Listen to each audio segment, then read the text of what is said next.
जैसे शनि ग्रह जो है न्याय का देवता है। किसका देवता है? और शनि ग्रह को काला चीज पसंद है और मजदूर पसंद है। जैसे शनिवार के दिन बाल लोग नहीं कटवाते हैं क्योंकि बाल काला होता है, और कटवा देंगे तो शनि गुस्सा होगा, हमारा फेवरेट चीज तुम कटवा के फेंक दिया, वो हमरे दिन। तो अमूमन लोग देखिएगा शनिवार के दिन बाल नहीं कटवाते हैं। शनि देवता बड़ी खतरनाक था। जैसे तब हनुमान जी बोले थे कि ये तो इसका लंके नहीं जल रहा है, कोई बात नहीं, रुकिए, अब हमको तनी दूर जाने दीजिए। और शनि दृष्टि जब दिखाए तब लंका में, सोने की लंका में क्या पकड़ लिया? आग पकड़ लिया।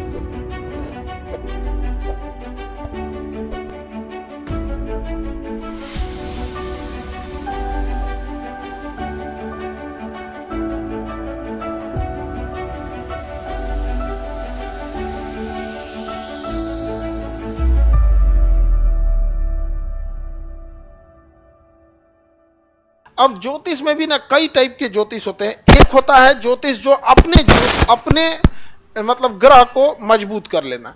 जैसे शनि ग्रह है, तो अगर आप शनि के प्रकोप से बचना चाहते हैं तो कुछ ज्योतिष लोग कहते हैं कि शनि ग्रह को गुस्सा किस किस चीज पे आता है वो काम मत कीजिए। जैसे शनि ग्रह जो है न्याय का देवता है। किसका देवता है? और शनि ग्रह को काला चीज पसंद है और मजदूर पसंद है, इसलिए शनि ग्रह के सामने काला चीज को नहीं फेंकना चाहिए। जैसे शनिवार के दिन बाल लोग नहीं कटवाते हैं क्योंकि बाल काला होता है, और कटवा देंगे तो शनि गुस्सा होगा, हमारा फेवरेट चीज तुम कटवा के फेंक दिया, वो हमरे दिन। तो लेकिन बूढ़ा आदमी बाल कटवा सकता है, क्या होता है? व्हाइट हो जाता है। समझ में आ गया नहीं आ गया? तो अमूमन लोग देखिएगा शनिवार के दिन बाल नहीं कटवाते हैं। ये क्या है आपका मजदूर। आप देखिएगा मजदूर सबका प्रतिनिधि कौन करता है? शनि ग्रह। तो अगर मजदूर की मजदूरी रख लिए तो शनि देख लेगा आपको, बहुत पैसा हो गया रे तेरे पास, हाँ पैसा नहीं देता है तो बहुत पैसा हो गया तुम्हारे पास, लाओ तो हम व्यवस्था करते हैं। इसलिए मजदूर की मजदूरी टाइम से दे देनी चाहिए। समझ में आया कि नहीं आ गया?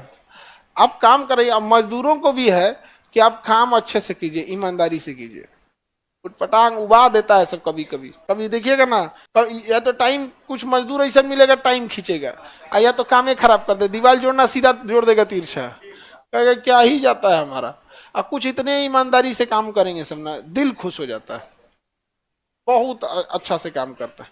तो जो ईमानदारी से काम करता है, शनि देवता न्याय का देवता है, वो कभी मजदूर देखना वो मिस्त्री खाली नहीं बैठेगा, वो खाली नहीं बैठता। और जो फांकी मारते रहता है सो महीना में 10 दिन खाली बैठ जाता है। तो शनि देवता न्याय के देवता है, तो अपना अपना है। समझ में आएगी नहीं आ गया? तो एस्ट्रोलॉजी कई बार जैसे इस तरह का अगर ज्योतिष हो तो बहुत अच्छी चीज है, क्योंकि किसी का कोई हक नहीं मारेगा। समझ रहे ना? शनि देवता बड़ी खतरनाक था। जैसे हनुमान जी जब आग लगा के लंका में घुस गए तो लंका सोने की थी, लंका जलिए नहीं रहा था, सोना में आग नहीं लगता है, परेशान हो गए वहां पे। तो अंदर घुसते घुसते देखे तो पता चला रावण जो था ना उल्टा टांग के बांध के रखा था शनि देवता को, कहा कि बहुते लोगों का दुर्दशा करते हैं, उन्हीं का दुर्दशा कर दिया था। कौन? उल्टा टांग के बांधा था। तो हनुमान जी इसको छुड़वाए, क्या कर रहा है भाई, किसी को पकड़ लिया। और तब हनुमान जी बोले थे कि ये तो इसका लंके नहीं जल रहा है, कोई बात नहीं, रुकिए, अब हमको तनी दूर जाने दीजिए। और दूर जाके लंका पे अपनी शनि दृष्टि दिखा दिए। और शनि दृष्टि जब दिखाए तब लंका में, सोने की लंका में क्या पकड़ लिया? आग पकड़ लिया। तब रावण की सोने की लंका जल गई।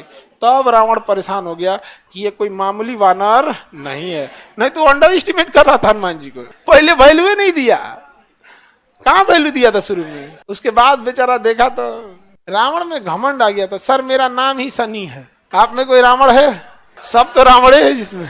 सारे 18 पुराण को अगर आप मिला दीजिएगा तो वो एक वेद के बराबर हो जाता है। इसलिए पुराणों को हम लोग 5वां वेद कहते हैं।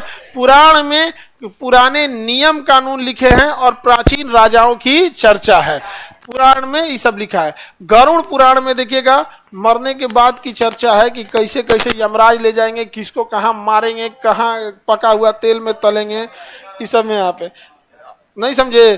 क्या क्या दान देना चाहिए और पानी कितना देना चाहिए ताकि आत्मा को वही पानी मिलेंगे और वहां तक जाएंगे यमलोक तक। 1 साल लग जाएगा आत्मा को यमलोक तक जाने के लिए। मरने के बाद तब तक आत्मा परिवार के पास ही रहती है जब तक तेरही नहीं हो जाता है। तेरही के बाद आत्मा अब यमलोक की ओर प्रस्थान करने लगती है। और जब जब परिवार के लोग रोते हैं बिलखते हैं तो आत्मा वापस आने का प्रयास करने लगती है, लेकिन उसे यमलोक की ओर। ये सब की चर्चा किसमें है? गरुड़ पुराण में। समझ में आ गया कि नहीं आ गया? गरुड़ पुराण में समझ में आ गया? लड़की लोग, पुरुष को नहीं सताना चाहिए, उसके लिए अलग से सजा का प्रावधान है। किस किताब में? समझ में आ गया? तो जितनी लड़की लोग, अगर तुमको पुण्य चाहिए तो अपने अपने घर जाओ, भाई की खूब सेवा करो। भाई सेवा करने लायक काम नहीं करता है? तुम लोग हमेशा भाई से झगड़े करते रहती हो, पाप पड़ेगा तुम लोग को। कभी भी देवताओं से लड़ाई नहीं करनी चाहिए। देवताओं की लड़ाई में सदा असुरों की हार हुई है। समझ में आ रहा है कि नहीं आ रहा? तो कभी भी भाई से झगड़ा नहीं करना है, क्योंकि पुराणों में स्पष्ट लिखा है कि देवताओं से युद्ध नहीं करना चाहिए। क्या होता है? पाप पड़ता है। तो बताओ, आप लोग में से कोई अपने भाई से झगड़ा करेगी? असुर से कर सकती है झगड़ा? असुर से कर सकती हो।